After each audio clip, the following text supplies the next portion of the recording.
जय श्रीराम. मी आज ड्रॉइंगबद्दल तुम्हाला सांगणार आहे. ड्रॉइंग म्हणजे चित्रकला. आपण जे चित्र काढतो, कधी कंटाळा आला, कधी खूप आवड असते म्हणून किंवा कधी अगदी मनापासून आनंदाने आपण चित्र काढतो. तर आपण जे काही चित्र काढतो, ते चित्र म्हणजे आपल्या अंतर्मनाचा एक कप्पा आपण उलगडत असतो कागदावरती आणि त्याच्यात कलर भरत असतो. तर ह्याचं खूप मोठं शास्त्र आहे. हे खूप अद्भुत आहे.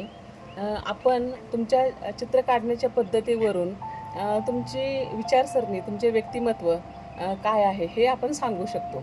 म्हणजे जसं की तुम्ही एखादं झाड काढलं तर ते कोणत्या प्रकारे काढलेलं आहे, किंवा एखादा पाण्याचा झरा दाखवला तुम्ही, तर तो काय पद्धतीनं कुठल्या बाजूला कसा वाहत जातो किंवा त्याचे काय मीनिंग्स आहेत हे आपण तुम्हाला त्या ड्रॉइंग ॲनालिसिसमधून आपण तुम्हाला सांगू शकतो.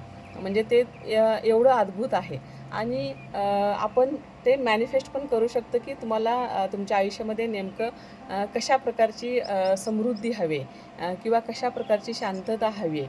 तर हे आपण तुम्हाला तुमच्या ड्रॉइंगमध्ये बदल करून हे साध्य करून देऊ शकतो. अशाच प्रकारच्या माहितीसाठी आणि तुम्हाला जी काही पडलेले प्रश्न असतील त्याच्याबद्दल तुम्ही आम्हाला नक्की विचारू शकता. आम्ही तुमच्या सेवेत सदैव हजर आहोत. जय श्रीराम.